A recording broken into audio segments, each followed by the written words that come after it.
ठीक आ रहा है जी। हाँ जी। आप शुरू करो। बोले श्री स्वामीनाथ प्यारे, बोले श्री सतगुरु महाराज, नमस्ते। सदियों से रूहें सोई हुई है, सदियों से रूहें सोई हुई है, जगाते जगाते बहुत देर कर दी, जगाते जगाते बहुत देर कर कटी रात पीछे रखी खींच कर, रात पीछे रखी खींच कर वो बिताते बिताते बहुत देर कर दी, बिताते बिताते बहुत देर कर दी। न चेहरे को जाते न साहिबी दिखाते, न चेहरे को जाते न साहिबी दिखाते, न रूहों की संग पिया परश के आते, न रूहों की संग पिया परश के आते। जिमी करे आए तो हो पिया, की जिमी पर आए तो हो पिया, लेके जाते जाते बहुत देर कर दी, लेके जाते जाते बहुत देर कर दी। सदियों से रूहें सोई हुई है, सदियों से रूहें सोई हुई है, जगाते जगाते बहुत देर कर दी, जगाते जगाते बहुत देर कर दी। कभी कहते हो रुकना देव फूल पापड़ी, कभी कहते हो रुकना देव फूल पापड़ी, कभी कहते हो दुख दिन कोई नहीं जागनी, कभी कहते हो दुख दिन कोई नहीं जागनी।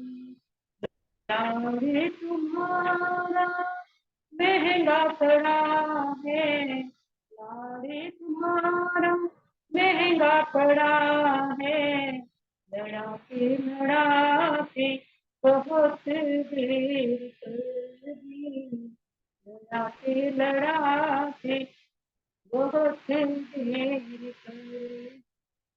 सदियों से रूहें सोई हुई है, सदियों से रूहें सोई हुई है, जगाते जगाते बहुत देर कर दी, जगाते जगाते बहुत देर कर।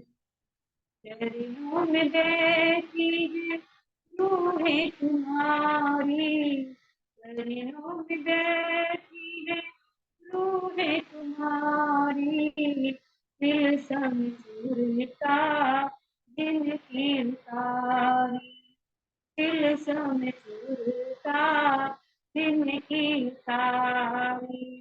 माया का पर्दा रूहों पे डाला, माया का पर्दा रूहों पे डाला, उठाते उठाते बहुत देर कर दी, उठाते उठाते बहुत देर कर दी।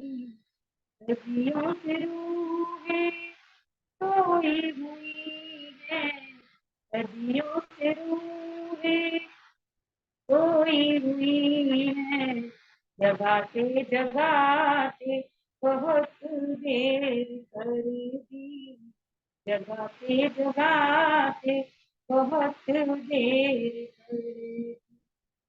जुदाई तुमसे ओ मेरे पिया,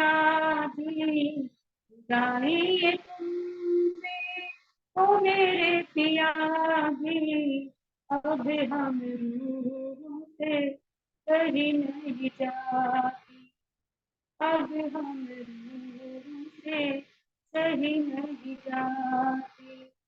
रश कब दोगे ओ मेरे दूल्हा, रश कब दोगे ओ मेरे दूल्हा, बताते बताते बहुत देर कर दी, बताते बताते बहुत देर कर दी, ये जाते जाते बहुत देर कर दी, आते आते बहुत देर कर दी, सदियों से रूही सोई हुई है, सदियों से रूही सोई हुई है, जगाते जगाते बहुत देर कर दी, जगाते जगाते बहुत देर।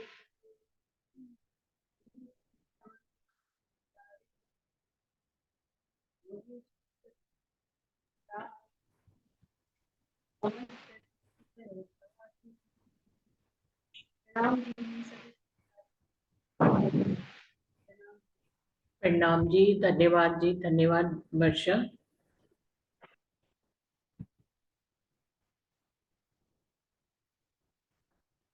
शुरू करते हैं सुंदर साथ जी।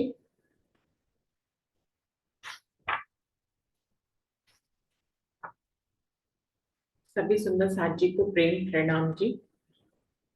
प्रथम लागू दोय चरण को, धनिये न छुड़ाइयो खेन, लाख तली लालेड़िया, मेरे जीव के ही जीवन, इन पाँव तले पड़ी रहूं, धनी नजर खोलो बातून, पलना वालों ने नेत्रे, मेरे जीव के ही जीवन, मेरे जीव के ही जीवन। श्री बंदो सतगुरु चरण को, करु सो प्रेम प्रणाम, अशुभ हरन मंगल करन, धनि श्री देव चंद्र जी नाम, श्री प्राणनाथ निज मूलपति, श्री मेहराज सुनाम, तेज कुंवर श्यामा युगल, जी को पल पल करूं प्रणाम, पिया जी को पल पल करूं प्रणाम।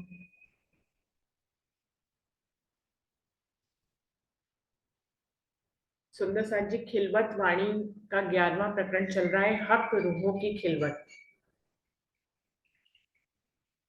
जैसा कि हम सभी को पता है कि खिलवत राज्य के दिल को कहते हैं। परम धाम का जरा जरा खिलवत में ही आता है। राजी श्यामा जी की इश्क की लीला को खिलवत खाना कहते हैं, और इसी खिलवत का बयान इस प्रकरण में हो रहा है।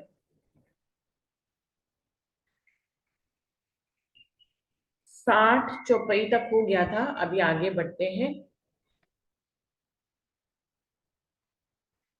कि इश्क रबत जब खिलवत में हुआ, तो धनी ने जब माया का खेल बनाने का दिल में इच्छा धारण करी, तो अक्षर ब्रह्म के दिल में भी इच्छा पैदा हो गई और रूहों के दिल में भी इच्छा पैदा हो गई खेल में जाने की।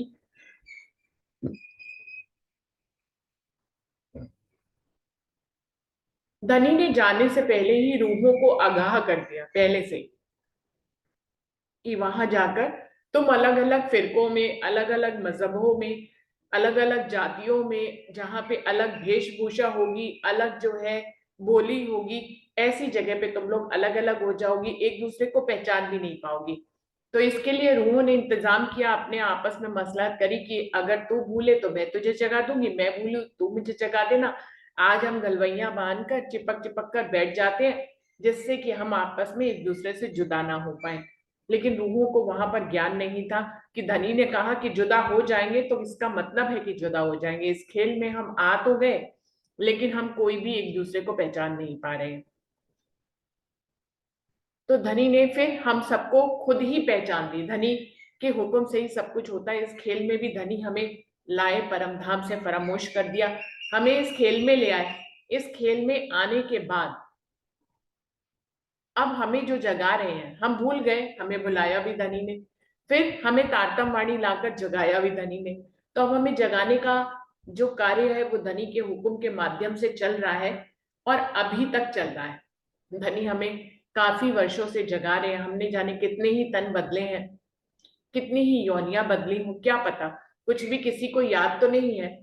लेकिन आज हम ब्रह्मवाणी से जुड़े हुए हैं तो हम आज देख पाते हैं कि धनी हमें जगाने के लिए और हमारे इंतजार में कितने सालों से बैठे हैं। तो पन्ना जी में शिवजी साहिब जी इंद्रावती या महराज ठाकुर ने जो तन छोड़ के झूले में विराजमान हुए, वाणी को उन्होंने पधरा दिया सिंहासन पर। तो आज सुंदर साथ इस वाणी से जागृत हो रहे हैं, परमहंसों के रूप में धनी आज भी बार बार आ रहे हैं। वो तब तक उनका कार्य चलता रहेगा जब तक सभी रूहें जागकर परम धाम में अपने मूल तन में जागृत नहीं हो जाएंगी और 7वें दिन की लीला सारे जीवों को अखंड करने की जब तक नहीं हो जाएगी। तो सुंदर साथ जी, ये आज प्रेजेंट समय जो चल रहा है, ये वही समय चल रहा है जिसके लिए धनी ने कहा था कि सब लोग अलग अलग मजहबों में हो जाएंगे, अलग अलग जातों में हो जाएंगे, भाषा अलग होगी, वेशभूषा अलग होगी, एक दूसरे को पहचान नहीं पाएंगे, एक दूसरे के सामने ही होंगे लेकिन फिर भी हम एक दूसरे को पहचान नहीं पाएंगे। तो वही समय चल रहा है और मैं तुम्हें फिर अपनी तारतम वाणी से तुम्हें जगाऊंगा। मैं तुम्हारे लिए रसूल भेजूंगा, मोहम्मद साहब भेजूंगा, श्यामा महारानी भेजूंगा, स्वयं भी रूप धारण करूंगा परमहंसों के रूप में और तुम्हें जगाऊंगा। तो जितनी बातें धनी ने कहा था वही सब सत्य हो रही हैं और आज वही समय चल रहा है।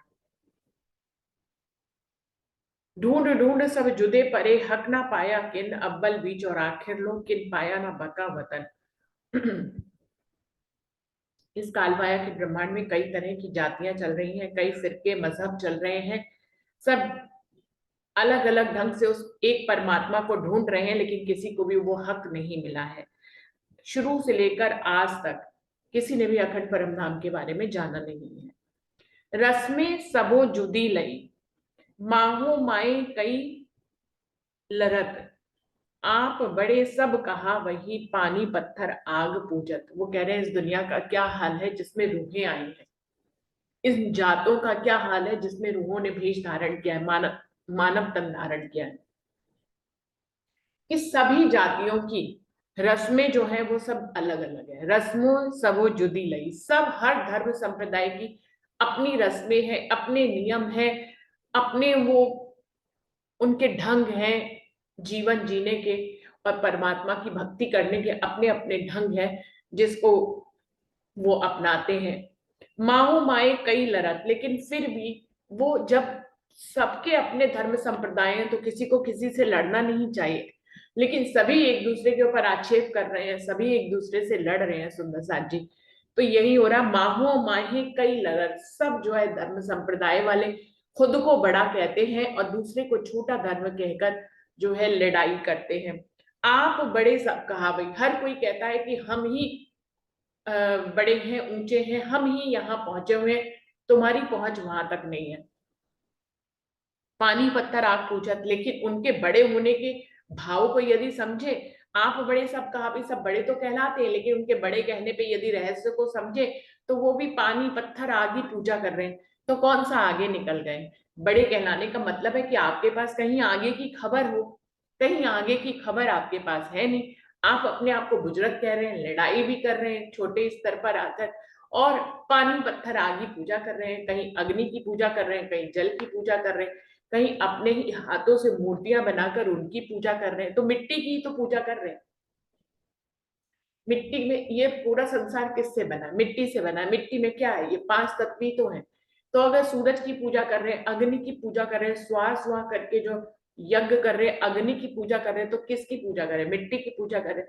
जल की पूजा कर रहे हैं तो भी मिट्टी की पूजा कर रहे हैं। मिट्टी से बनी हुई मूर्तियां आपने खुद ही बना ली या पीतल से बना ली या किसी भी चीज से बना ली, उनको सजा दिया कपड़ों से, फिर उन्हीं की पूजा कर रहे हैं। तो किसकी पूजा कर रहे हैं? मिट्टी की ही तो पूजा कर रहे हैं।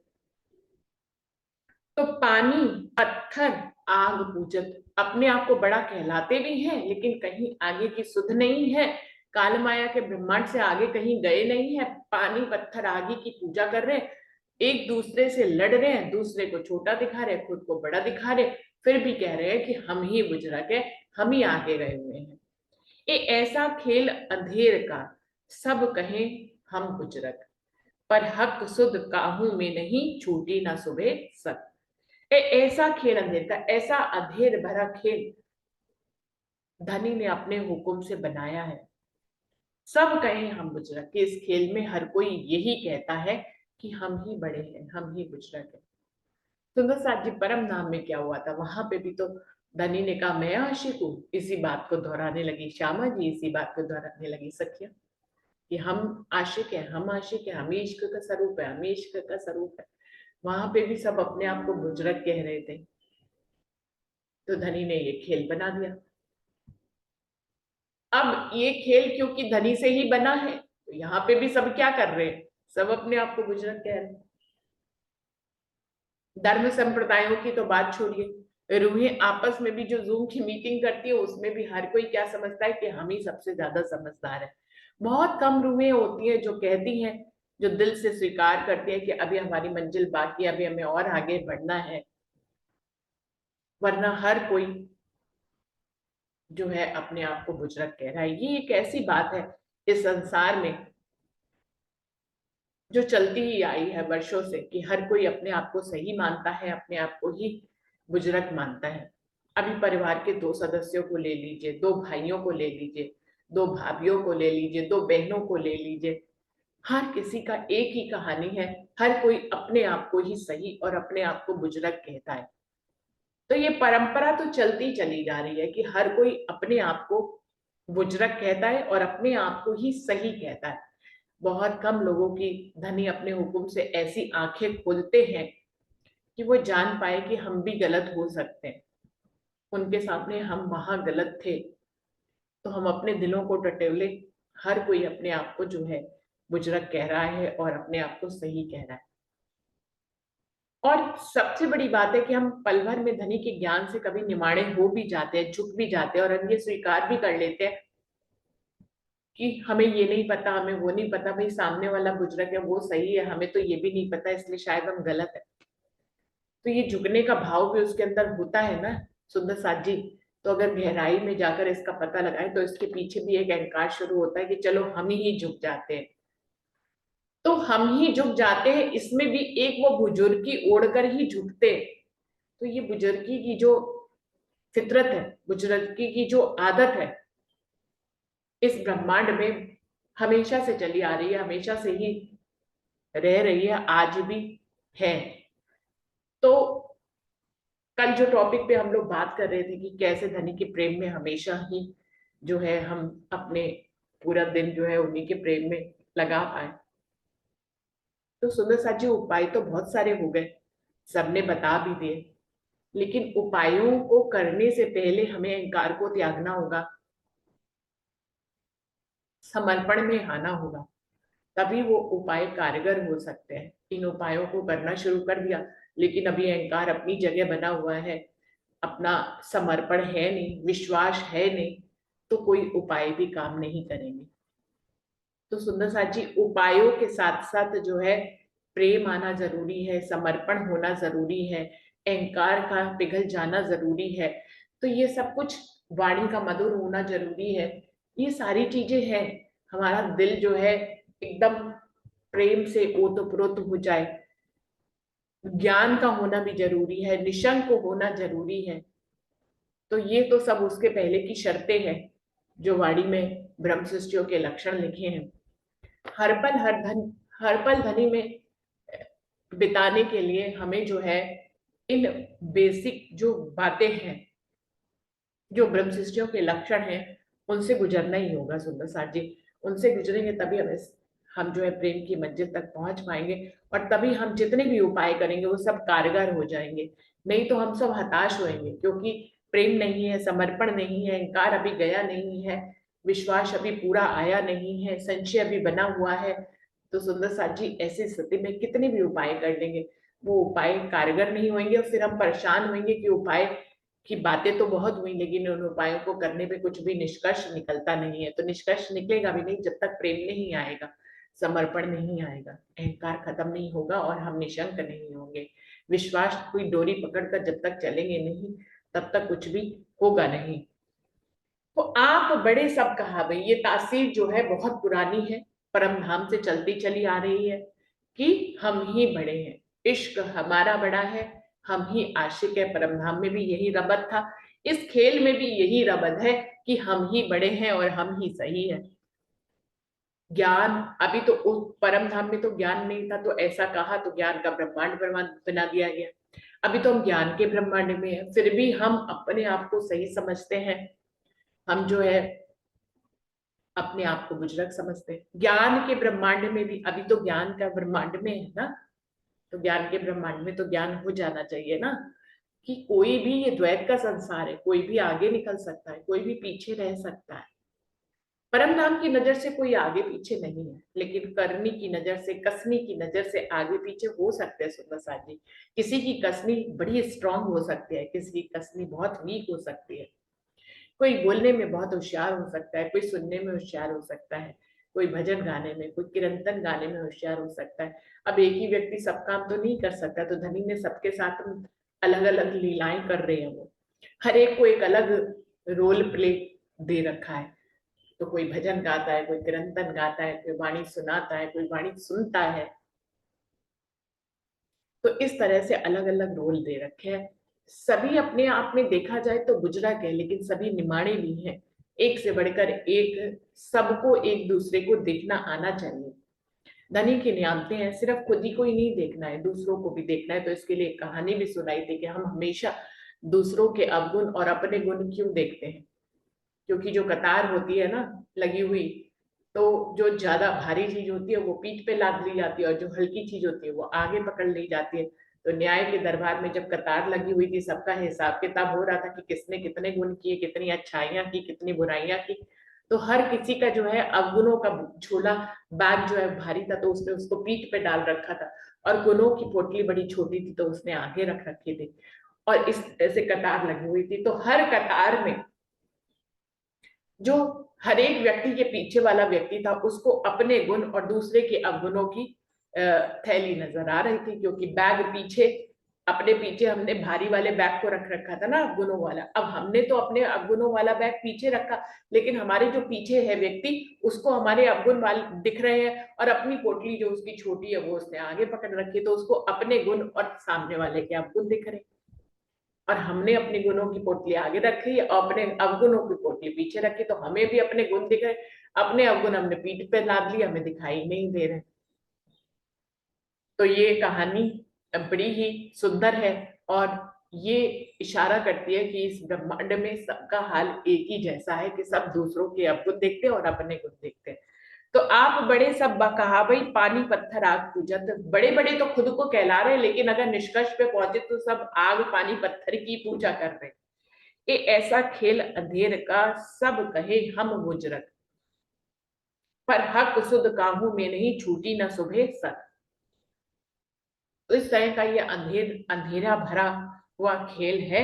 सब कहे हम बुजुर्ग, या हर कोई कहता है कि हम ही गुणवान है, हम ही बुजुर्ग है, हम ही सही है, हम ही जहाँ का ज्ञान हमें है, वहां का किसी को ज्ञान नहीं है। पर हक सुध काहू में नहीं, लेकिन यदि उनको टटोल कर आप देखें तो हक की सुध किसी में भी नहीं है। छूटी ना सुबह सक, और ऊपर से यदि आगे की कोई बात की जाए तो वो संशय में है, उनको कुछ पता नहीं है आगे क्या है। छूटी ना सुबह सक, उनके अंदर संशय ही बना हुआ है कि निराकार के आगे क्या है, उनको नहीं पता है। सुंदर साथ जी, तो इस तरह से सब अपने आप को बुजुर्ग कहला रहे, लेकिन पहुंचा कोई कहीं पे भी नहीं है। काहू तरफ न पाई अर्श की कहावत है दीनदार, डूबे सब अपनी सियान पे, जात हाथ पटक सिर मार। किसी ने भी अभी तक अखंड परमधाम की राह को नहीं पाया है। कहावत है दीनदार, और खुद को जो है धर्म का ठेकेदार कहते हैं, बुजुर्ग कहते हैं, बड़ा कहते हैं, लेकिन धर्म जो है उनका निराकार तक ही है, बस इससे आगे उनको परमात्मा के बारे में नहीं पता, न परमधाम के बारे में पता। डूबे सब अपनी सियान पे, सब अपनी अपनी बुजुर्गी में डूबे पड़े हैं गले तक, और खुद को बड़ा सियाना समझ रहे हैं। खुद को बड़ा समझदार समझ रहे हैं। सबसे बड़ी बेवकूफी तो यही है कि खुद को सियाना समझते हैं हम। सियाना समझना ही सबसे बड़ी बेवकूफी है सुंदर साथ जी। खुद को सियाना और समझदार समझना ही सबसे बड़ी बेवकूफी है। तो सियानप डूबे डूबे सब अपनी सियानपे जात, हाथ पटक सिर मार। अपने सिर को मार मार कर जो है वो देखा जाए तो जा कहाँ रहे हैं,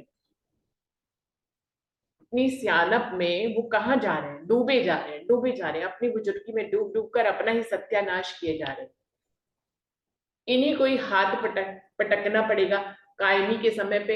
इनको ही कायमी जब नहीं मिलेगी, ज्ञान नहीं मिलेगा, वो तो धनी के पास जाएंगे, तब जो है अग्नि में जलाकर, प्रायश्चित की अग्नि में जलाकर ज्ञान दिया जाएगा और फिर इनके जीवों को अखंड किया जाएगा, क्योंकि धनी आए हैं तो जीव तो अखंड करने ही है।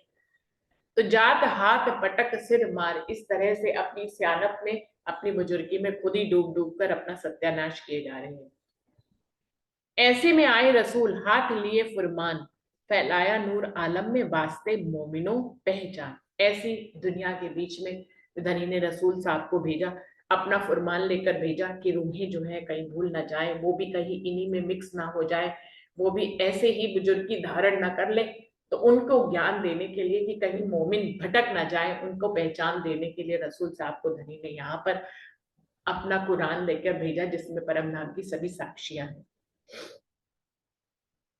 उन्होंने ही फुरमान लेकर ऐसी दुनिया के बीच में आए और सब तरफ जो है कुरान का नूर उन्होंने बरसाया, परमात्मा की बात फैलाई, परमात्मा के बारे में बताना शुरू किया।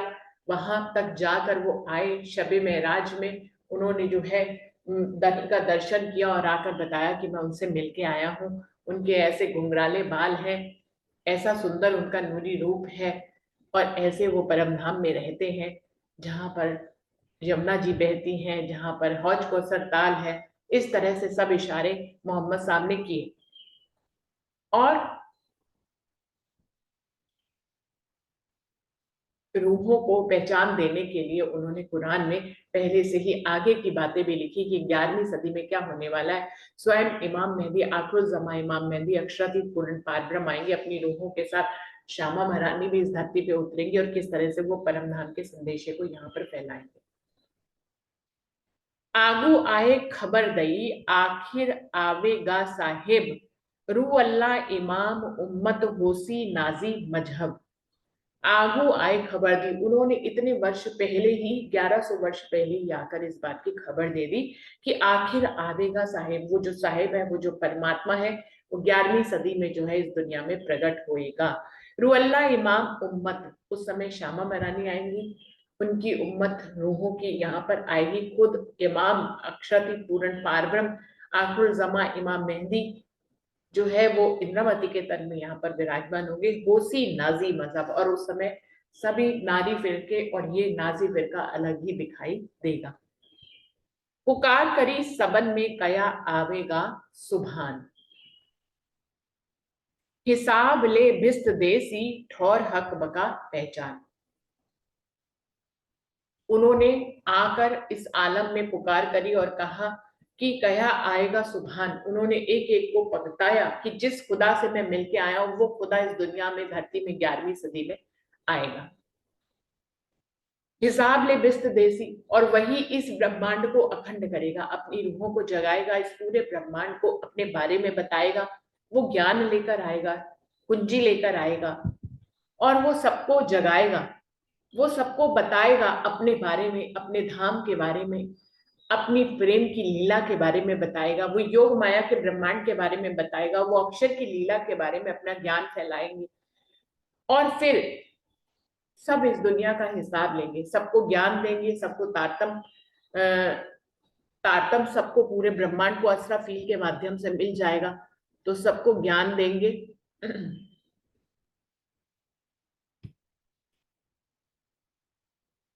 और फिर सबका हिसाब लेंगे, इस दुनिया में किसने क्या कर्म किए हैं उसका हिसाब लेके सबको भिस्तों में जो है अखंड किया जाएगा। ठौर हक बका पहचान, और अपनी और अपने परम धाम की पहचान वो सबको देंगे और फिर उनको भिस्तों में अखंड कर देंगे।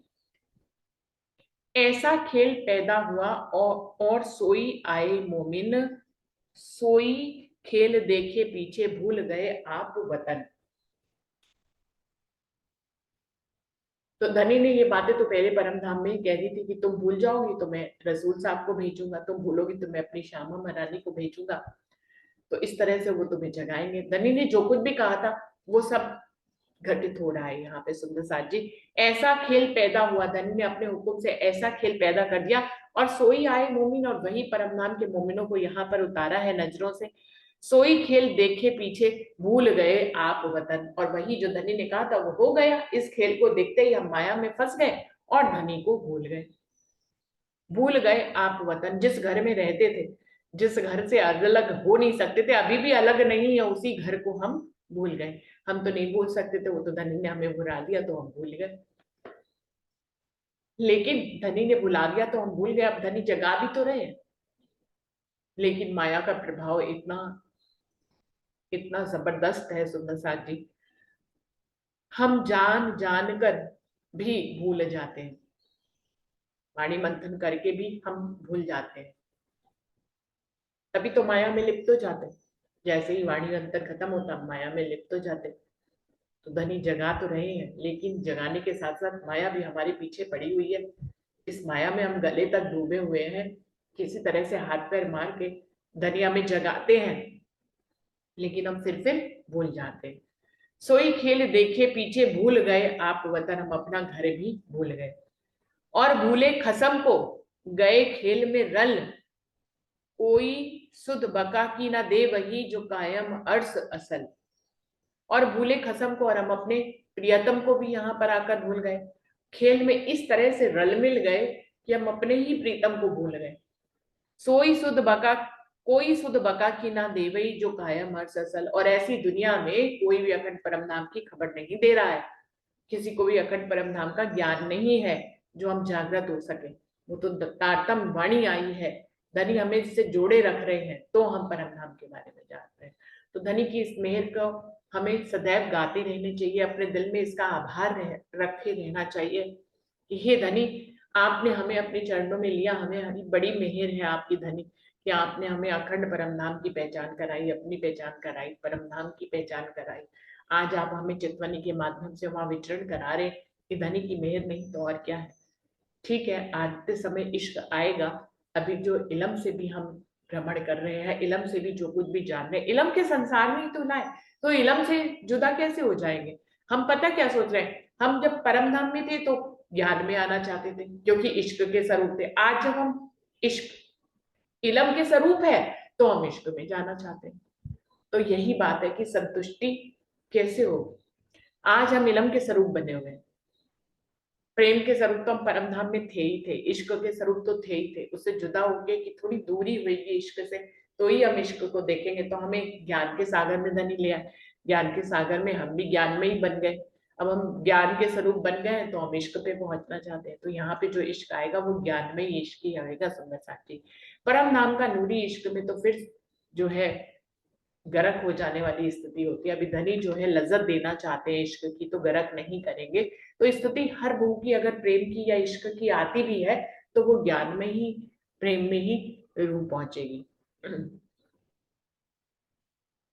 तो कोई सुध बका की ना देवे जो कायम अर्श असल, वो अखंड परम धाम के बारे में कोई भी यहाँ पर सुध नहीं दे रहा है।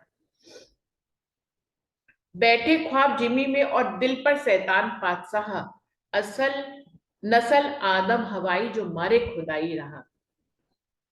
हम इस ख्वाब की जमीन में बैठे हुए हैं और दिल पर हमारी शैतान की बादशाही है।